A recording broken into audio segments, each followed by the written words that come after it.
Exactly. It's a beautiful duct tape there. Shout out to Vortex for making it. Meanwhile, I'm sorry we had to cut the second duct tape short. That is because our players are ready. If you were tuning into the Korean broadcast, it's a little bit unfortunate. Didn't go to the ace match.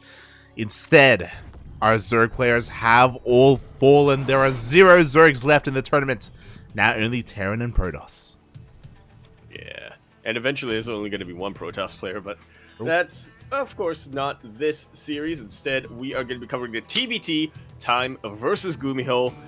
Kicking it off in Berlingrad, LE. We're in the top left-hand corner map, starting all the way at the top left-hand corner. We, of course, have our blue Terran player coming down from the land of China. He is the best player from him and Cyan.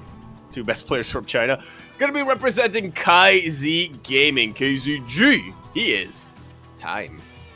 The Pena. And spawning in the bottom right-hand corner of Berlingrad LE, as well as just outside his opponent's base, we have the South Korean Terran player. He is red, representing Storm Gaming. PSG, it is GuMiho.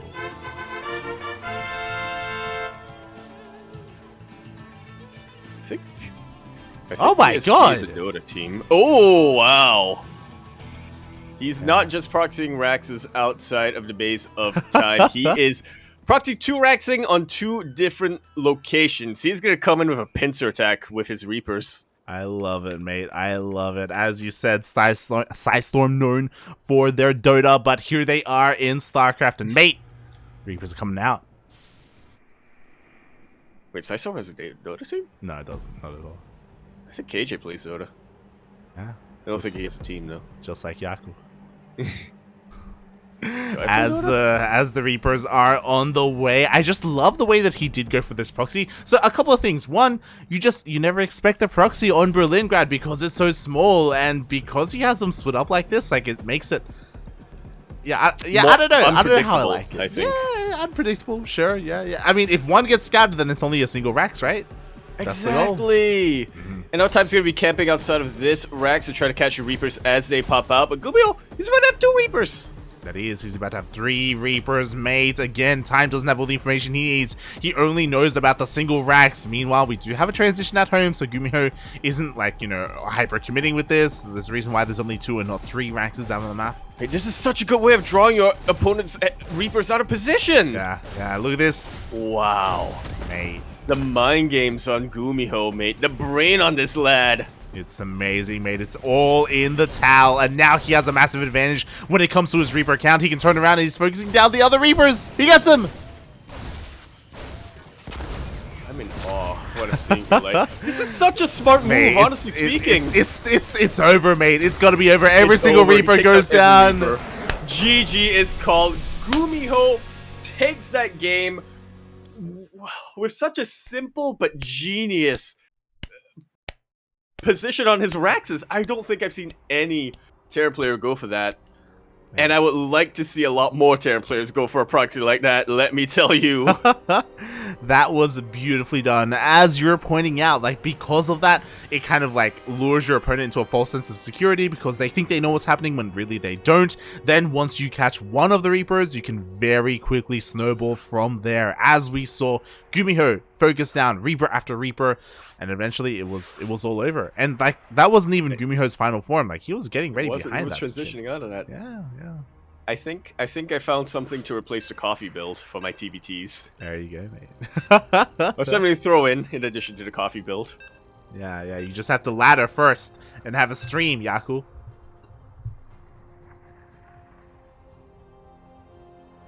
I'm busy this week. This guy, man. Oh god. I'm busy playing goddamn Hearts of Iron 4 or some shit, mate. Goddamn. Crusader Kings. Fallout New Vegas, mate.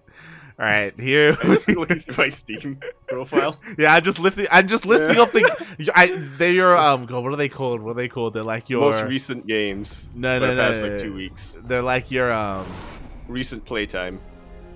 What? Fuck you on, Yaku. That's what it is, isn't it? No, they're your comfort games. Your comfort games. The games that you go to like escape the world and just waste your life in. I tried to do that with New Vegas, but then it crashes. I've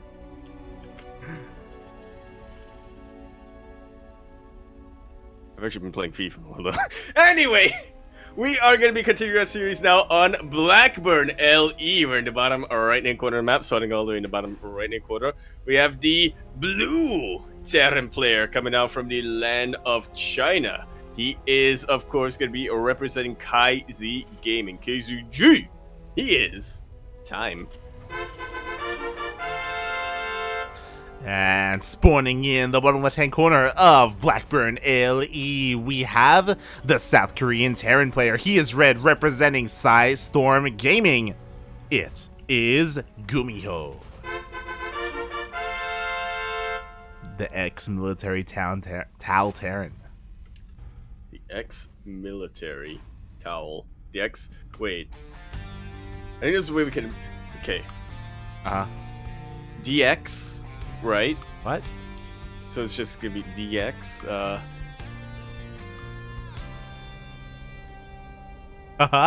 Where are you going? Where are you going with this?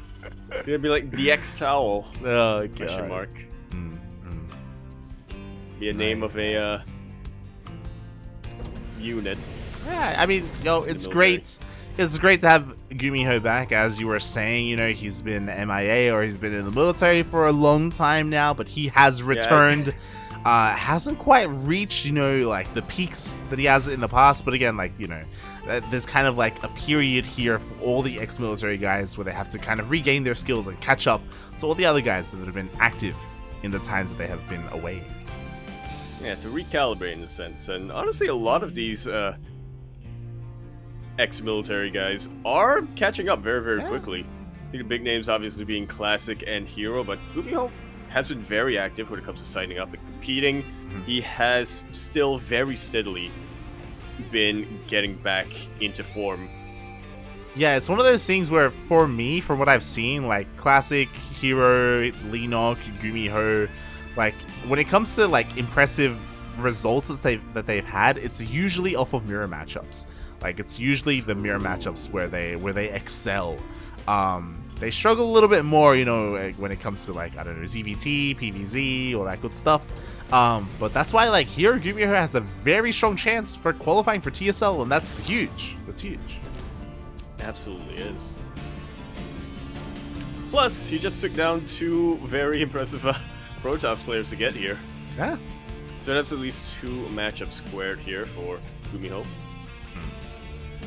Exactly, mate. Meanwhile, things are going to be a little bit more standard and a little bit more slow here, as there is no proxy on Blackburn, so we can have a little bit more. We can sink our teeth into more of this TvT. That's a lot of teeth. A lot of beef. Or T's, I should say, yeah. Beef stroke? There you go, mate. There you go. No, he got knocked out earlier. He did, unfortunately. Not by me and Micah, surprisingly.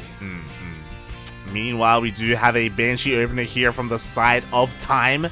So Time looking to be a little bit more cheeky, to try and sneak out some damage. Meanwhile, we have a drop coming across the map for GuMiho.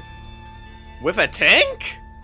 Yeah, again, this is a relatively common opener. I know Davo loves going for this. The problem is that this gets shut down by Cyclones, if the Cyclones are in position, but they are not.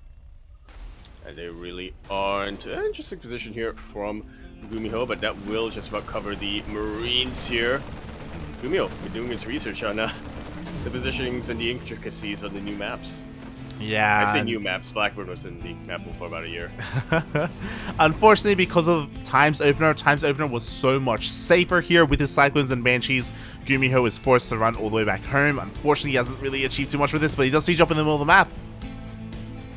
Yeah, just going to be a way to make sure that, despite those two Cyclones from Time, he can't really take out the high-tech units here of GuMiho, the Siege Tank, and the Medevac. And behind all this, we're just about getting ready for a much more standard TvT. No major investments into bio or mech yet, but we're still getting our Ravens out. We're still getting our tanks out. Yeah, everything is what we would expect to see so far. A little bit surprised that Time actually opted to just produce a single Raven and go straight into these Vikings. Oh, sorry, Time here. Go straight into the Vikings. So again, looking to be a little bit more aggressive here once the Vikings pop out. Yeah, Time actually kind of had the advantage, I think, if he wanted to go for a second Raven out. Yeah. He obviously had the tech lab a lot sooner, but as he was saying, he does want to be a bit more aggressive, or counterpoint, he knows how aggressive GuMiho has been throughout the tournament entirely, so yeah, maybe just getting out those Vikings early as possible to shut down the siege positions of GuMiho. Oh yeah, it's a great way to shut down the Raven, the Medevac, and again, kind of get rid of that advantage that GuMiho has with the higher tank counts by, again, reducing his vision. But we'll see if that comes to fruition as GuMiho is slowly leapfrogging forward. We do have reinforcements coming across the map as well. Does GuMiho have 2 Ravens? He does, somewhat surprisingly. Yeah, 2 Ravens made. Again, the power of the Raven is pretty good. With this medevac as well, he can just drop into the main. Oh my god, he just completely outpositions Time. Wow. He was getting set up for this drop, but with that scan, now that he sees where the army's at, he does not hesitate for a single second. He goes entirely with this drop. A couple of auto turrets get thrown down for additional DPS and for a little bit of cover from the tanks of GuMiho. One of them will go down. No, both of them still stand strong. Yeah, exactly. GuMiho coming out ahead there when it comes to his micro, when it comes to his auto turrets. Unfortunately, the medevac gets taken out, which means these Marines cannot be a part of this engagement whatsoever. Yeah, the landed Vikings, some of them do get taken out by the tank in the low ground, but not too many at the end of the day. And honestly, I feel like that was a better trade for Time at the end of the day. Yeah, I mean, GuMiho lost 3 tanks, mate. Like, that was a pretty big investment. Again, it was a real shame that his Marines weren't able to be on the high ground to help buffer hit for his own tanks that were just kind of left down there. So he wasn't able to utilize his army to the best of his ability. At least he did keep one of his Ravens alive. Yeah, they'll come back and have a lot more utility as the game goes on. I don't believe... No, Time actually also kept his own Raven alive, and it's already regained its energy from earlier on. Yeah, to be fair, for Time, it's so much more important that he did because he only invested in 1 Raven, right? So, does need it as best he can, as now Time is going for his own counterattack. I mean, now that I think about it, did Time throw around the auto turrets, or did GuMiho throw around the auto turrets? They both did, mate. They both did. They both did, alright. Oh, the Raven! Raven does get sniped, and auto turret gets thrown down from the side of GuMiho, unfortunately not from the side of Time. Liberator did siege up and did get a tank. Badly bruises another one. Now Time has a very, very heavy advantage when it comes to the tank count. Yeah, exactly. The boys are being pulled here for GuMiho. He's trying to close the distance. Can he do it? Oh my god. Vikings absolutely shred through those SCVs, mate. Yeah, I think they were on A move too. They ended up targeting an auto turret instead of tanks. Exactly, and now Time is going to press his advantage here. He has the higher advantage when it comes to the tanks, the overall army as well. It looks like GuMiho will win the battle in the sky, and maybe with this, just barely hold on by taking down the Raven. Oh, no, he doesn't go for it. Yeah, can't quite go for it either. Even if GuMiho is able to hold from here, he is heavily down when it comes to the economy. He's out of base, now trying to float the CC to the back base as Time sets up for a gold. Yeah, exactly. Time just getting further ahead when it comes to the economy, pressing his advantage again, just kind of suffocating GuMiho on his side of the map. But because it's a TvT, like, there's still a solid chance here for GuMiho. It's so difficult to push into these tanks. It really is. Especially without any vision from the Vikings. Meanwhile, GuMiho is setting up for a drop and canceling his 4th base, canceling his gold base, is going to be one way of keeping GuMiho in the game. Yeah, this is pretty huge, to be honest. Like, if this 4th base got up and running, GuMiho would have been dead, mate. But GuMiho, with this drop achieving so much, is able to just barely get away as well. And he's broken his contain. Yeah. He's still behind, but now there's more of a fighting chance for him. He can still try to out-macro Time from here if he focuses entirely on building bases, or focus entirely on his army and just set up for a bit of a counter push. It's going to be difficult, though, with all these sets the towers up. Yeah, exactly. Like, I just love the way that Time has thrown down these towers. It means that a massive Doom drop is not going to catch him off guard. He will have plenty of time to respond to them. So Yeah, because of that, like, this is going to really slow down. And even though like Time has an advantage, again, it doesn't necessarily mean that he's going to take this game just because it is a TvT. It's TvT, exactly. Yeah, yeah. You can be down in tanks, but if you position your tanks, siege them up well enough, you can still win the engagements. Mm-hmm. You'll be down in supply in general. Exactly, definitely, especially when your opponent is fighting without his tanks. So, Yeah. GuMiho does force Time back. You know, he gets his third base up and running. He's working on his fourth base at around the same time that Time is getting his own fourth up and running. So both of them can take their own golds. And yeah, both of them are also looking to get their upgrades up and running as well. I like the word time has lost all meaning to me in the past 2 minutes. But yes, Peinan is setting up for the defense against GuMiho this time. Ah, you mean Time? What? Yeah. No, GuMiho's pushing. That he is. Speaking of, Time is now pushing out here into the center of the map. Ooh, the scan does miss each other, but GuMiho actually sieges up on the high ground. Yeah, very nice position here. Will deter Time from moving forward at least a little bit. Does take out a couple of these tanks. Very nicely done by GuMiho, but he gives up basically his entire bio army. Very good disable as well from the side of Peinan. And with all that, I feel like he has so much momentum. There's nothing stopping him this time. Yeah, other than these tanks, so we'll see if Time can break on through here. We do see GuMiho does reposition his own tanks just in time. We do have a couple of anti-armor missiles being sent off. But again, with 4 tanks, like, how do you push into this? Yeah, there was a point where I thought, oh, they are unsieged. And Time takes the opportunity. I was going to say, GuMiho doesn't have much of a buffer to him, so Marines can break on through. GG, Time takes that series, bringing it up 1-1. Sideways to our king match in this best of 5. GG, well played. I just love how our Chinese Terran was able to really secure his lead, you know, getting those sentinels up and running to make sure that when it drops across the map, and again, just keeping up on that production. Even though his fourth was denied, like, he was still able to just, again, find these little advantages here and there in these big engagements. Exactly. That's kind of... Well, I feel like what you're saying is like getting ahead in these engagements soon, so it works out better on Blackburn. oh, good. You muted for a moment there when you responded. What? Yeah. Ah. Was a bit odd, but it's okay. We can hear you. It's the automatic say something dumb check. It's the automatic mute. It's like, oh god. This card is like, yes, they know. They censored you, mate. They censored you. Yeah.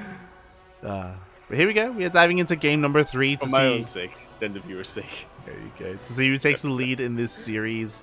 What's important is that because it's a best of 5, you know, again, we still have at least 2 more games ahead of us. That we do. That we do.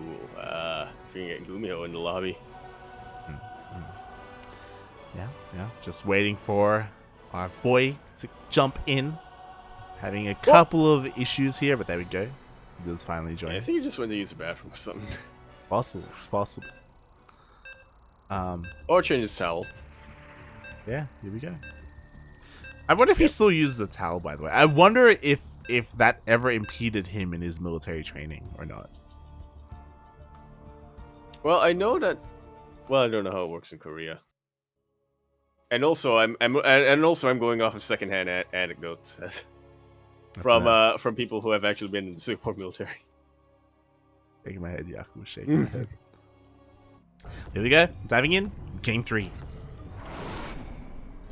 Of this best of 5, it is going to be on Hotwire LE. We're in the bottom left-hand corner of the map, starting all the way in the bottom left-hand corner. We, of course, have our blue Terran player coming down from the land of China. He is going to be representing KZ Gaming. KZG! He is known to many as Li Peinan, is what I call him as, but to many others, he is Time. Yeah, And spawning in the top right-hand corner of Hardwire LE, we have the South Korean Terran player. He is red, representing Storm Gaming. Once again, going for a pseudo proxy. Yeah. It is GuMiho.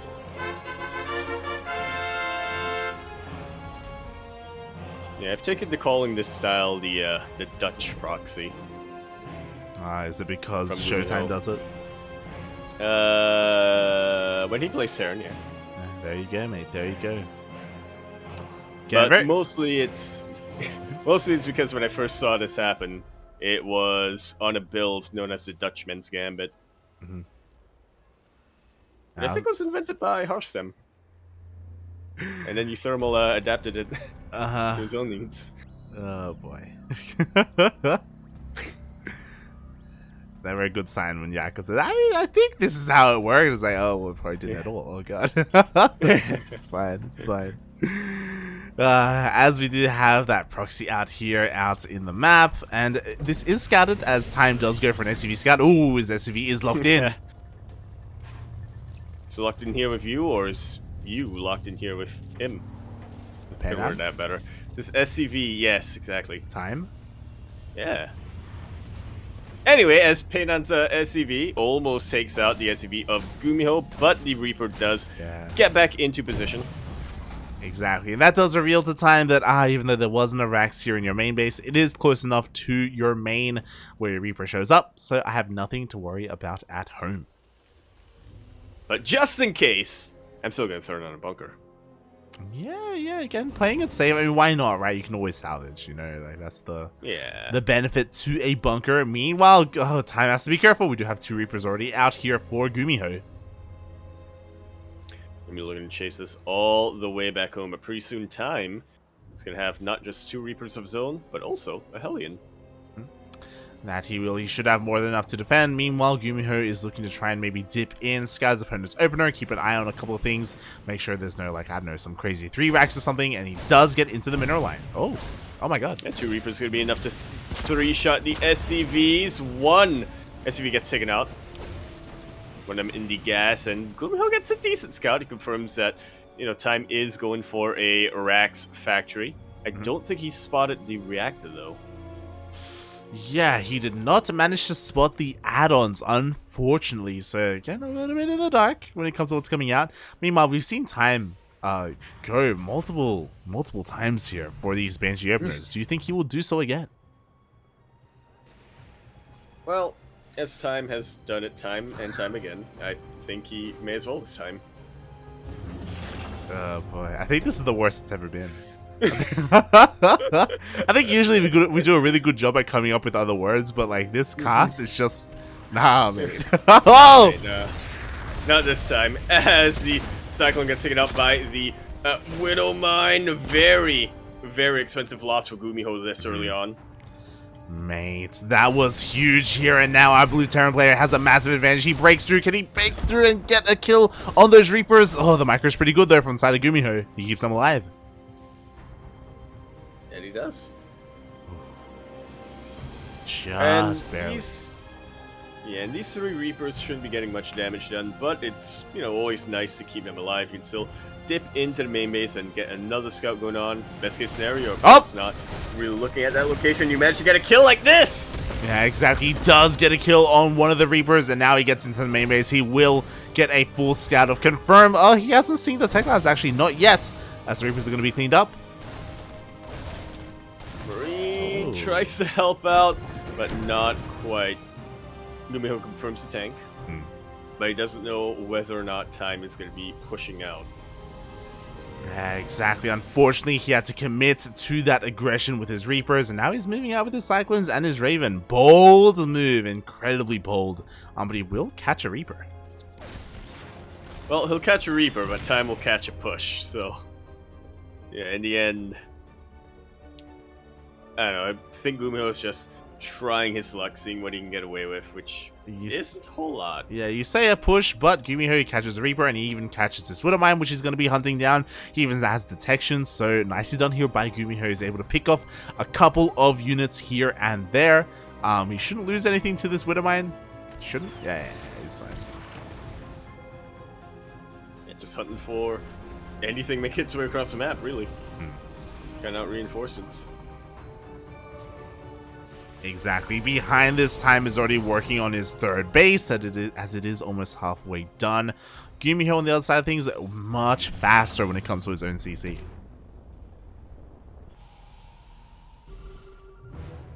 That he is, and we'll see what GuMiho does with this.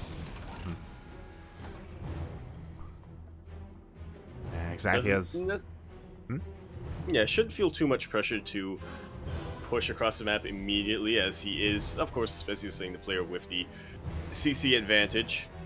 But he still wants to make sure that if Time ever moves out, he's able to catch that. Best case scenario, contain Time on 2 bases for as long as possible. Oh, these Cyclones, I want to try and catch something. I was about to say that Time is the one feeling pressured right now to deal some damage, because he scanned. He saw the timing of the CC. He knows how far behind he is with his own base, forcing to land his own command center without even being an orbital at this point. Meanwhile, once again, for the second time this series, he's going for a wave of Vikings and going straight into Liberators.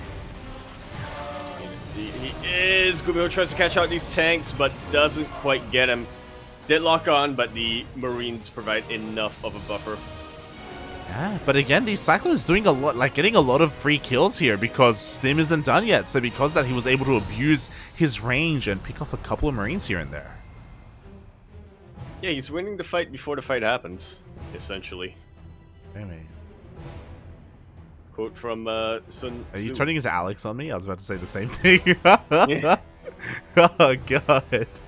The Sun Tzu quotes are coming out as we do see a scan. Liberators have been spotted, but of course we do have a couple of Cyclones to help deal with that.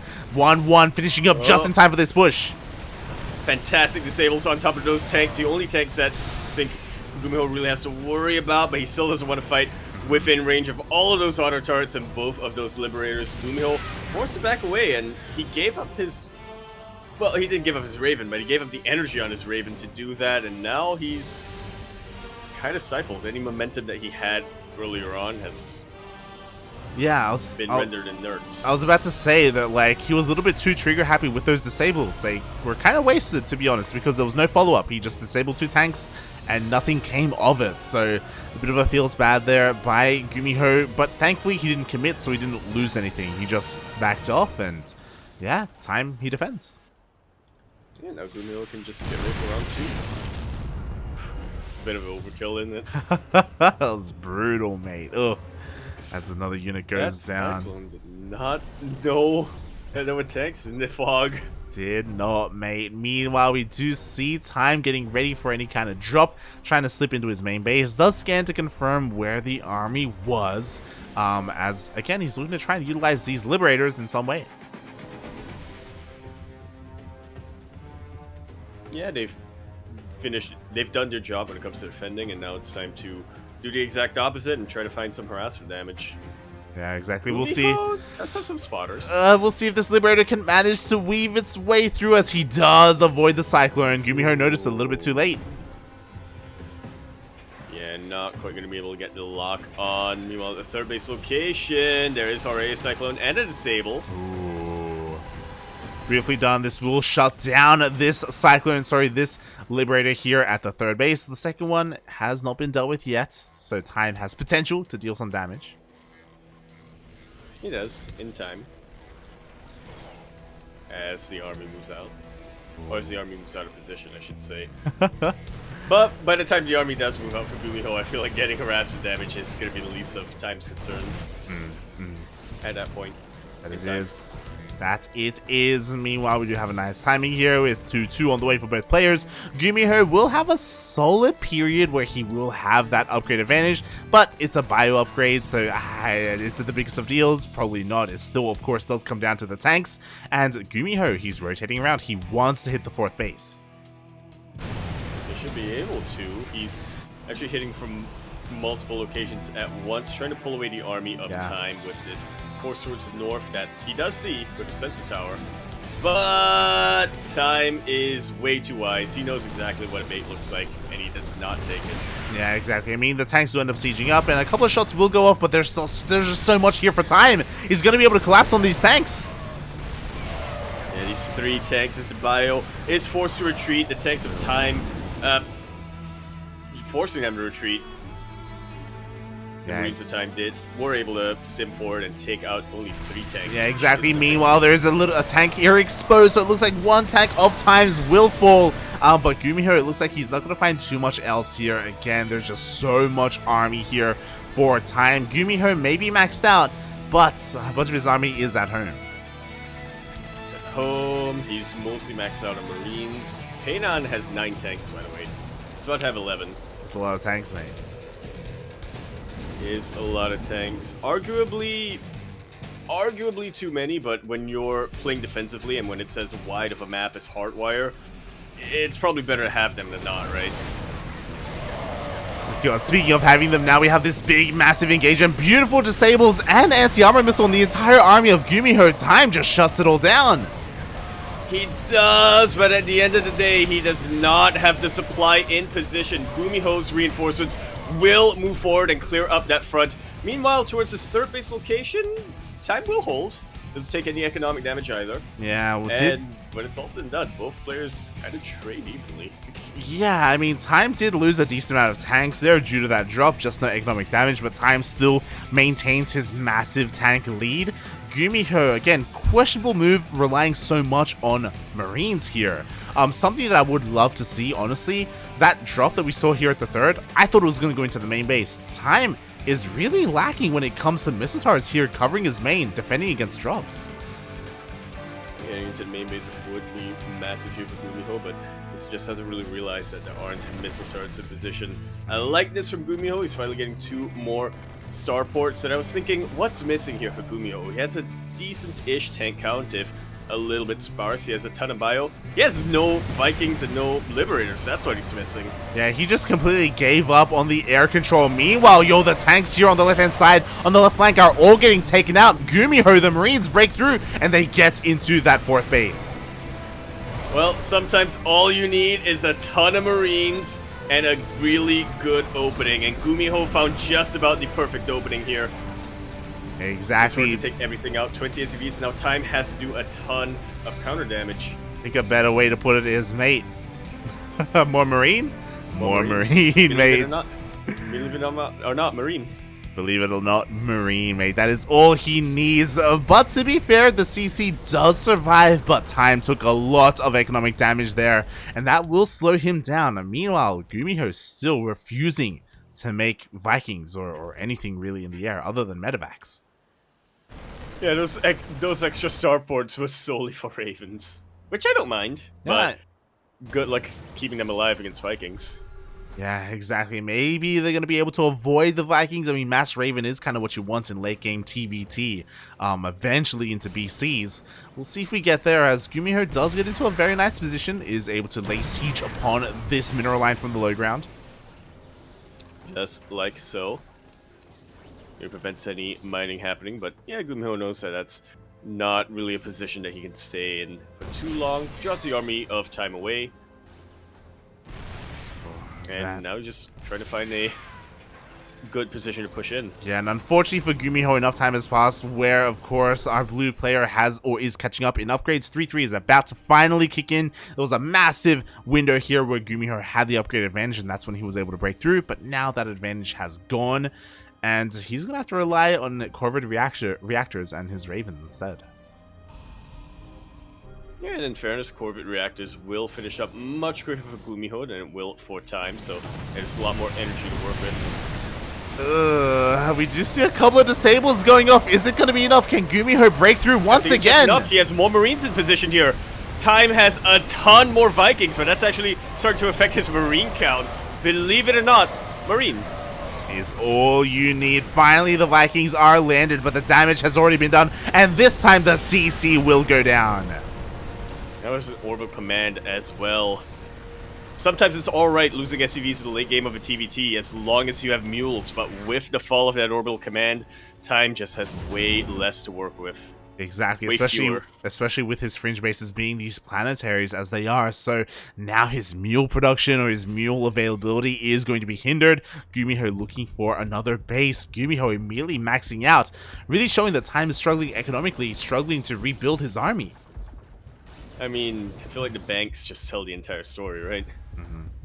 GuMiho maxed out, 2,000 minerals, 1,000 gas. Time not maxed out, still struggling to fill out his resources. Exactly. His bank. And this is what I wanted. We see a massive drop, or I say massive, a double drop into the main base. He does get a tank, is able to just, again, gain control of the main base, confirm that the main is being landed on the third base, and the army is here to meet it. Oh, the CC! And once again, there's not enough on the ground here to deal with the infantry of GuMiho. That may have not been the most massive drop when it come in terms of supply, but it was a massive drop in terms of effect. Oh yeah, exactly. Now in comes the rest of the army. Time! His tanks are completely out of position for them over towards the front line, but they are not going to be a part of this fight. Oh, anti-armor missile does do a little bit to even the odds. GuMiho taking sustaining a lot of infantry losses, but at the end of the day, he can afford those losses. Exactly. Time cannot.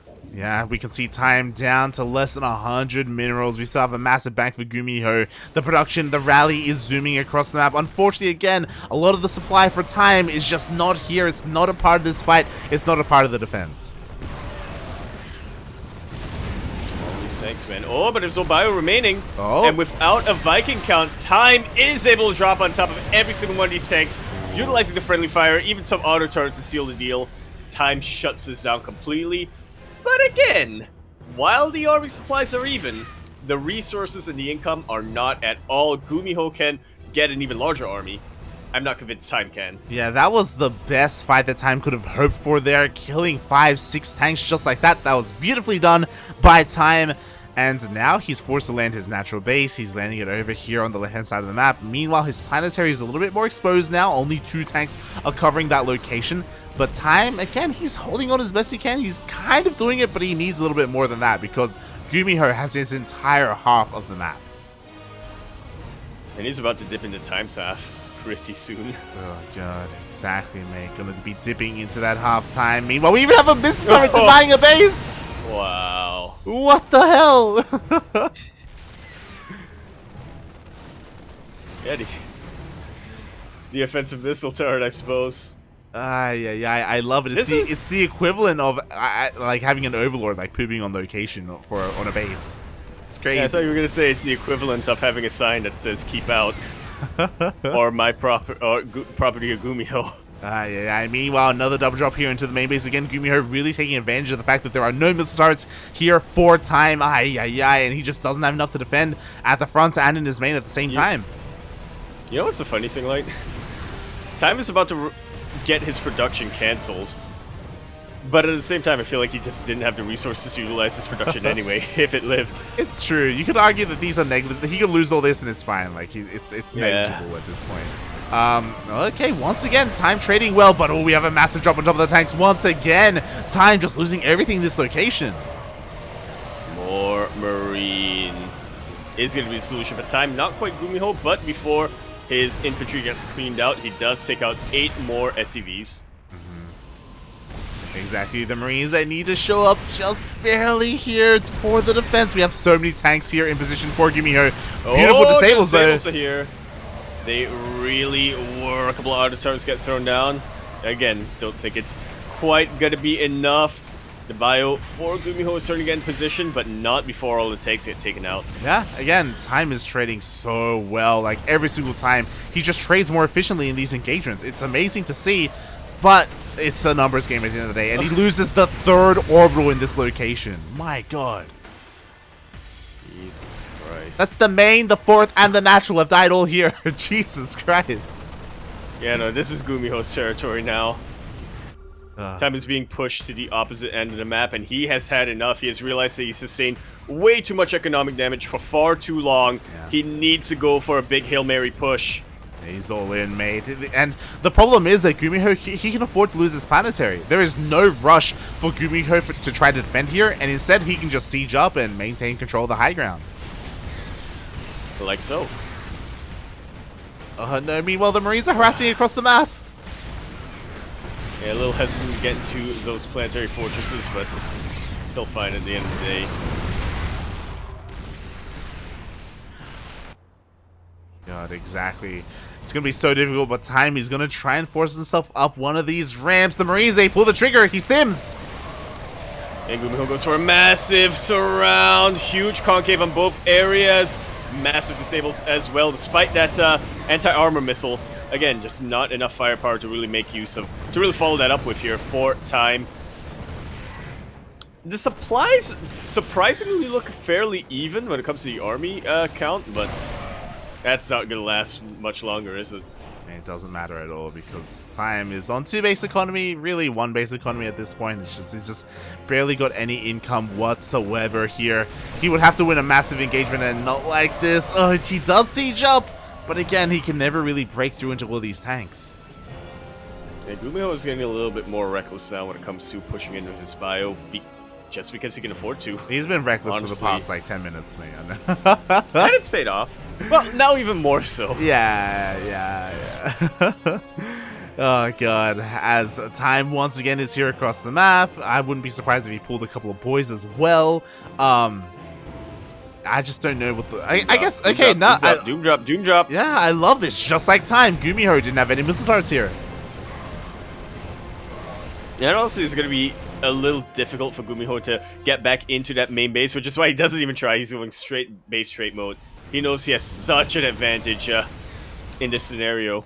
Yep, he scans, confirms that there's nothing at home. There's literally a single tank here in the main base. Meanwhile, GuMiho, he actually has a relatively strong force here at the choke point. It's going to be so much more difficult for time to try and break this. Instead, he drops. He's trying to, again, go for that base trade. Yeah, all the production immediately gets lifted and tries to leave, but it's not going to leave. Not alive, anyway. Yeah, it's all going to be hunted down here by the Marines.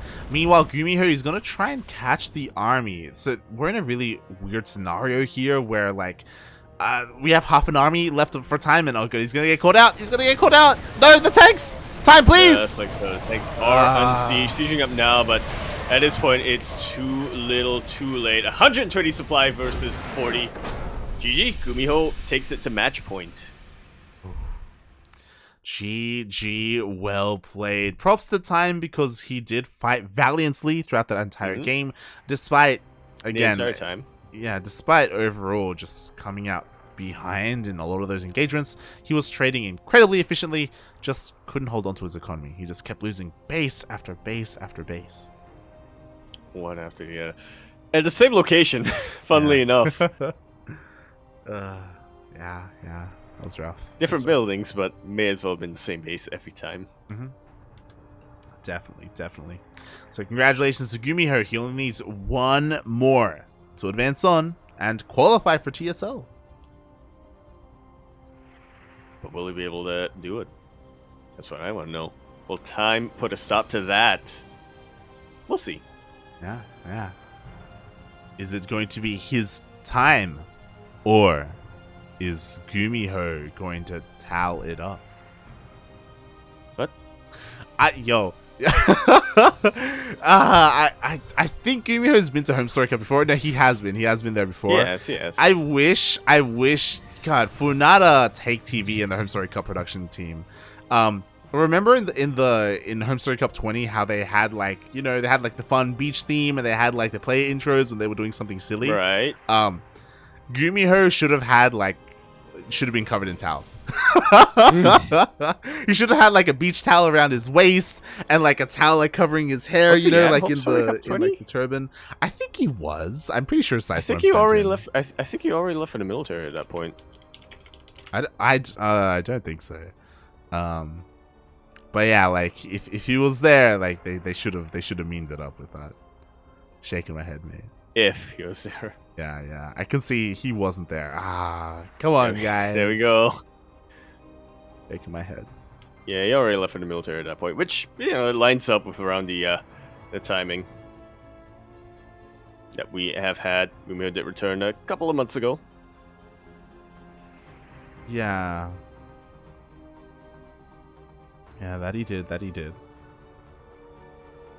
And we have our lobby. Be jumping into game number 4. Did have a slight issue as had a bit of a wrong map, but now everything has been sorted. It is of course going to be GuMiho versus Yakuzaku. Oh, okay, no. Shaking my head. I play GuMiho. I think I have actually in only Mo leagues. Oh my god. Completely one-sided. But I'll let you figure out which side it went to. It's true, that was back in the day, of course, when Yaku was a wee lad. Still a teenager. I think you're still a teenager, right? Oh god.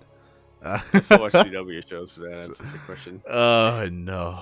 What's wrong with you, mate? What's wrong with you? Oh god. It's just how I was raised. As we continue our series now on Pride of Altaris. LE, we're in the bottom right-hand corner map, spawning all the way in the bottom right-hand corner. We, of course, have our red Terran player coming down from the land of Korea. He is going to be representing Storm Gaming, and he only needs one more map win in order to qualify for Shopify TeamLiquid StarLeague, or is it TeamLiquid StarLeague from 8 from Shopify? Shopify is first. Okay. Shopify TeamLiquid StarLeague 8. Representing I think I already said that. He is GuMiho.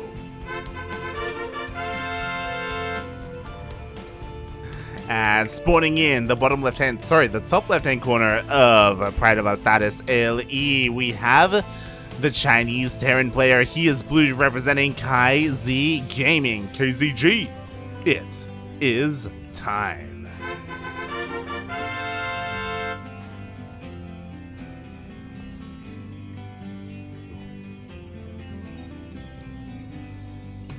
Going for a 2-gas opening. Surprise. Yeah. Versus the single gas of GuMiho. Interesting. So what's GuMiho saving those minerals for? Exactly, so GuMiho going for a more economic opener with a faster CC. Meanwhile, Time should be going for that factory first before CC. And a much safer opening in a TvT, the factory expand. But GuMiho, who risked everything, go for just a single Reaper expand. Yeah. But I suppose you can get away with it. Pride of Altaris has the longest rush distance. It would basically take a proxy from the side of Time to be able to make it across the map and really be a threat to GuMiho. Yeah, and again, GuMiho, he takes that into account, which is why he does go for a very early SCV scout, confirming that there was no proxy, so he's able to get away with this more greedy economic opener. Up! Keep his face in the middle of the map. GuMiho shoots first. But Time does not lose his Reaper. He backs away before he loses it. With his second Reaper. Yeah, he moves away just in time, as Time is going across the map here with his Reapers, with 2 of them does sneak past, does avoid the Reapers of GuMiho. Now GuMiho's a player to actually get the delay on Type CC. That's brutal, mate. Ay. Like, GuMiho was already ahead when it came to his CC timing, now even more ahead. Yeah, but may be behind in SCVs if Time is able to target down a couple of these workers well enough. Not quite, as GuMiho as well gets quite the number of SCV kills. So yeah, exactly. And with these boys being pulled, with these Marines, it looks like Time will lose all of his Reapers. Meanwhile, GuMiho does escape with both of his. Jeez. After dealing a little bit more SCV damage, and it's most importantly delaying that natural base for such a long period. Honestly, GuMiho is after like escaping the main base, he probably could have gone back to the natural and delayed that CC even further. But GuMiho, he is a merciful Gumi god, and he does back off. He does allow Time to get the CC up and running. Yeah, the true Gumi bro, if you will. There you go, mate. There you go. Oof. As we have more of a 1 opening here, we got plenty of tech labs, so GuMiho is going to be going for the switch, and we shall see if he goes straight for the Raven, the more standard opener, or goes for a little bit of aggression with the Banshee.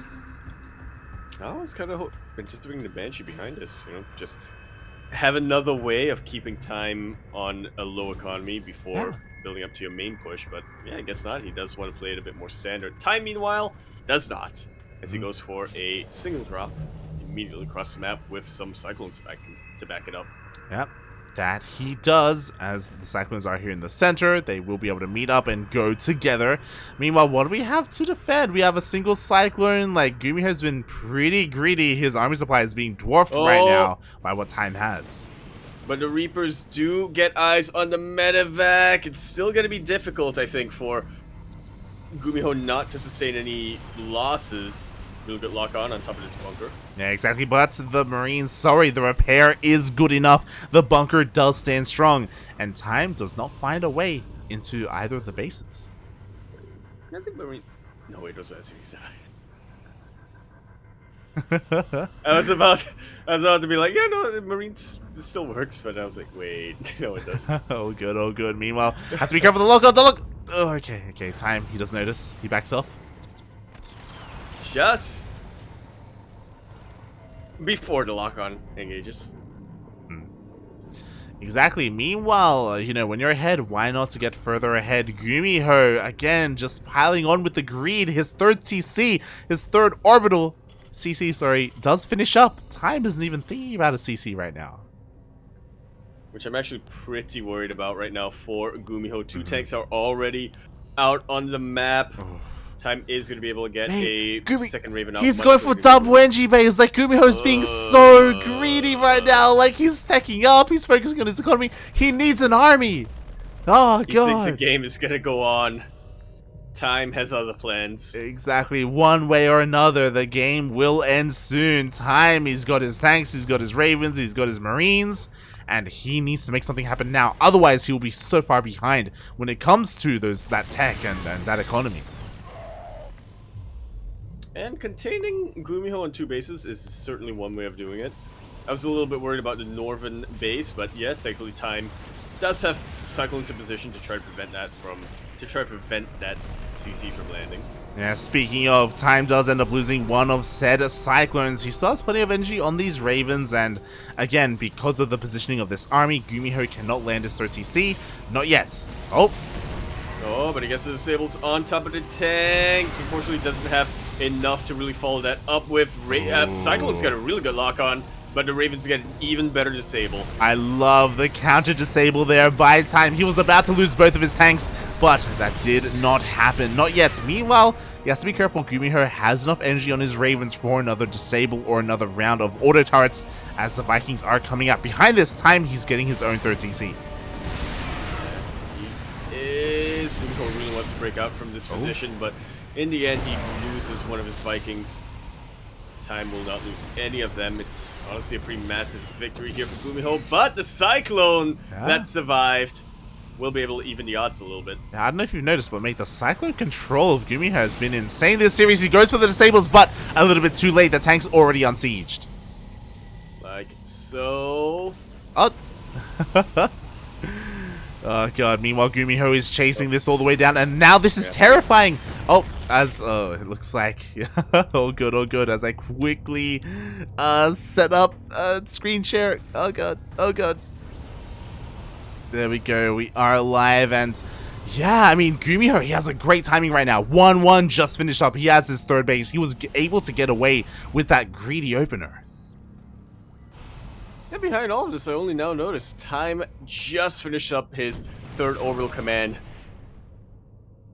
So I guess things are about even, but as we were saying, it's going to take a long period of seconds before Time is able to land that in position. Behind this, the SCV count from GuMiho is still far ahead of that. It's miles ahead right now. Like, Time has to do something crazy right now. Like, because again, it's not just the economy, right? Like, 1-1 is already done. There's a huge winner. 2-2 is about to start as well. Meanwhile, Time only just now starts his own upgrades. Yeah, that's kind of what happens when you're economically behind for this long. Oh, meanwhile, GuMiho does shoot first here. We do see a couple of disables on the tanks of Time, but he's trying to force his way through the Vikings for Time, actually taking out the Ravens. Yeah, in fact, GuMiho has lost a massive advantage. Oh my god, that he has. He still is able to keep one of his Ravens alive here, but at least Time is able to trade a little bit more favorably, even dropped in the natural, and is able to try and even up the worker count. Yeah. Shaves off a couple of the workers, and it does mean that Time isn't as far behind when it comes to the SCV count, but still has a little bit of catching up to do. Yeah, right now Time is racing GuMiho back home. He's like, oh god, he's trying desperately to defend his third base. He does siege up 2 tanks, but he barely has any Marines here to cover them. You know, still a Raven alive here for GuMiho, with just enough energy to disable that one tank that's defending the other tank as well, actually. I didn't even notice that. Yeah, both tanks were disabled in the end, and they both will fall. Finally, the rest of the army of Time does return home, but not after sustaining a lot of losses. 2 tanks get taken out there. Not sure about the air battle. And Time has also lost a lot of Marines. You imagine Marines as a very expendable unit, but when at this stage of the game, after you've been starved out for so long, they kind of aren't. Yeah, I think what's important as well is that you were talking about the air battle. In that engagement, GuMiho actually killed almost every single Viking with his Marines. So that air superiority that Time used to have, he no longer has it. I mean, he has 1 Viking, I guess, but that's really all he has. Meanwhile, GuMiho, he gets in position, he sieges up. Time no longer has any Ravens. And he will not be able to throw out a couple auto turrets as a buffer or disable any of these tanks. He will be able to reposition his own army. Taking a lot of casualties here. Yeah. Really disable. Unfortunately, Time was in range when he sieged up, and again, without the power of those Vikings, we see a couple of Marines being dropped here, providing that high ground vision. He picks off another tank. Just like so. At the cost of the medevac and the Marines, in fairness. What's the last tank? He wants it. He wants it. He will be able to get it. No, he was baited in time. He drops on top of the tanks, but the Marines were ready and waiting. No GG, as GuMiho takes the game and takes the series.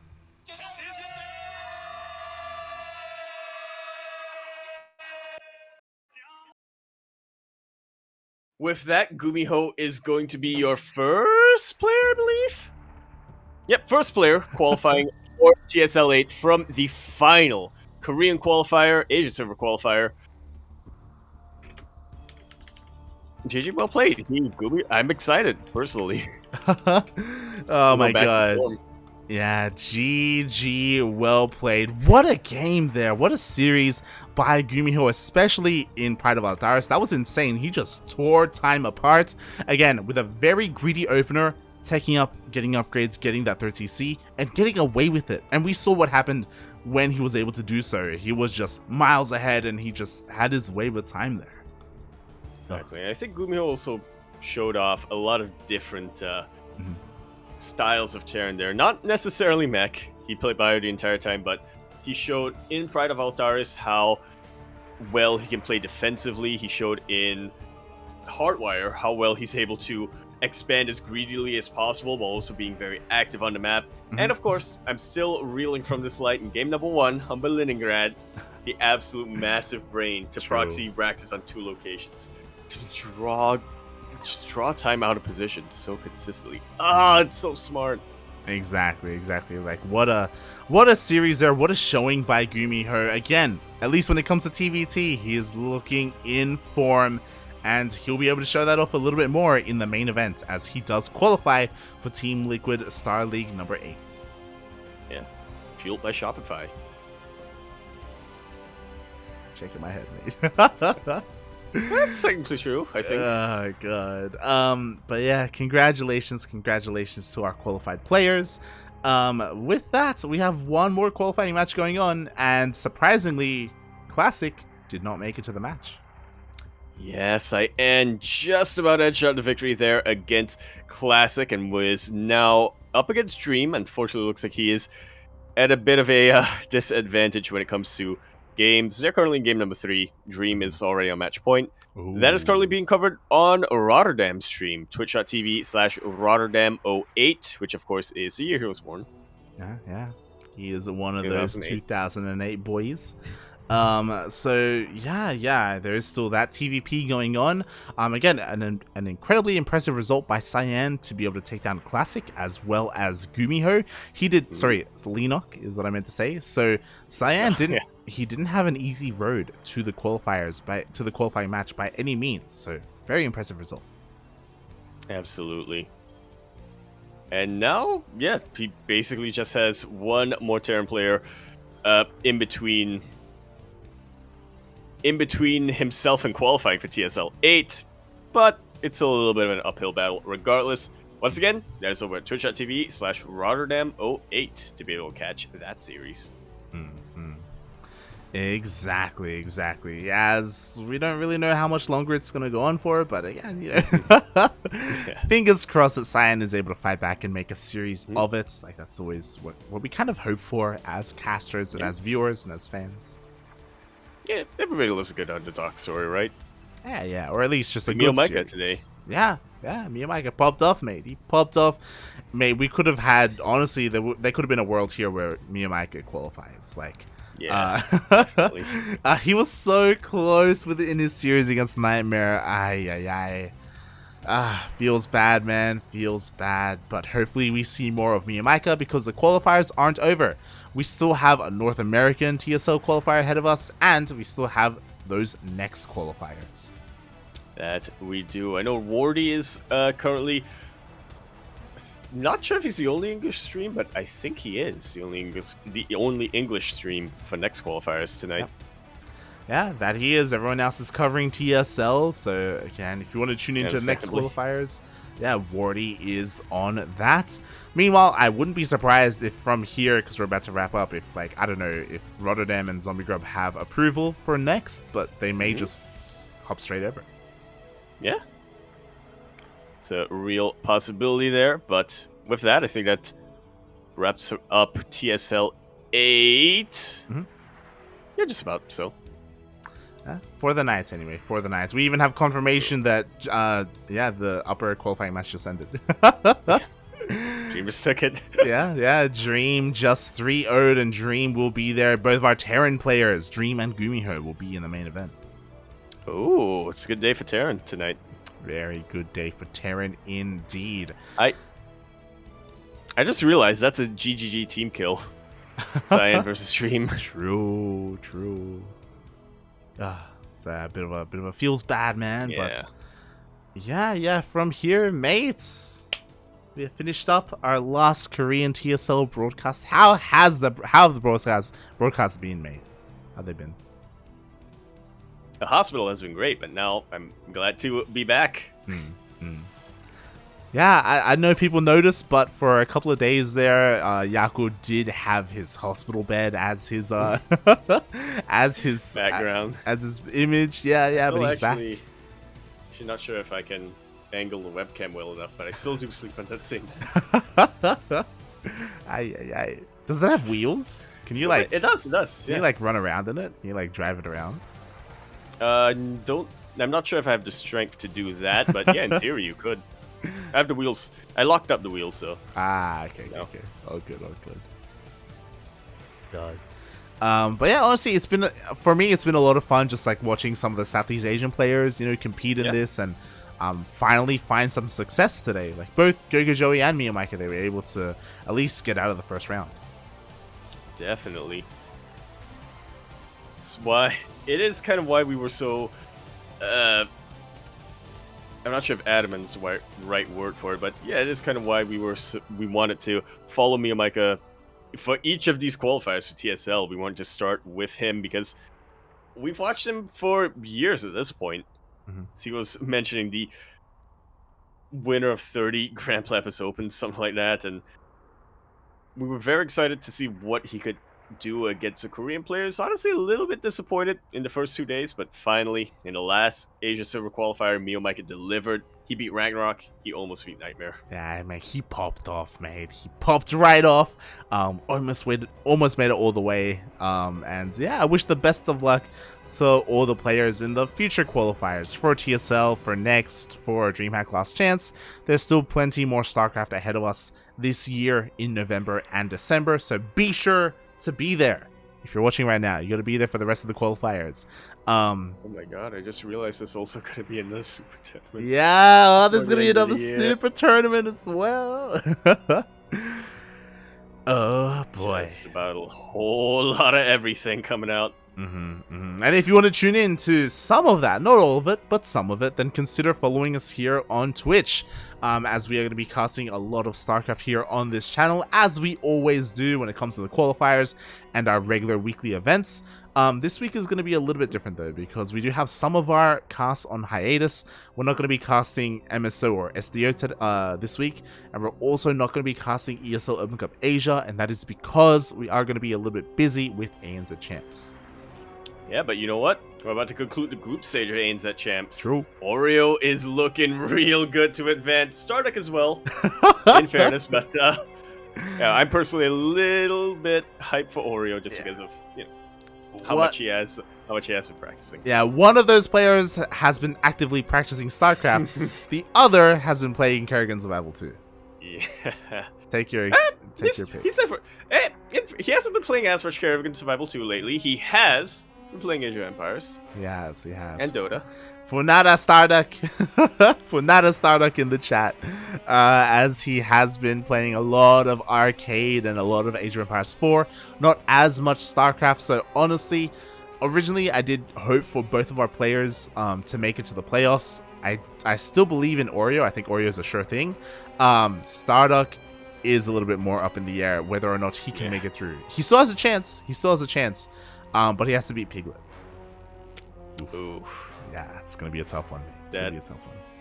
Yeah, kind of newer rivalry we're getting from the OC region, honestly. Yep. Yeah, we've seen a lot of Piglet versus Starduck, mate. We have.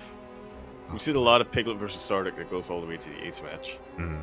That's like the long-term rivalry of like the duck and the pig, you know? El chancho y el patito. There you go, mate. There you go. And with that, thank you everyone for watching tonight. See. And Yaku, do you have anything else you want to add? You know, where can they follow you? All that good stuff. Not in the hospital anymore. Woo! Yes, I think we did allude a little bit earlier in this broadcast. I unfortunately will be quite busy this week, and I think for the first half of next week as well, depends on when I am able to finish. Depends on when I'm able to finish up what I've got.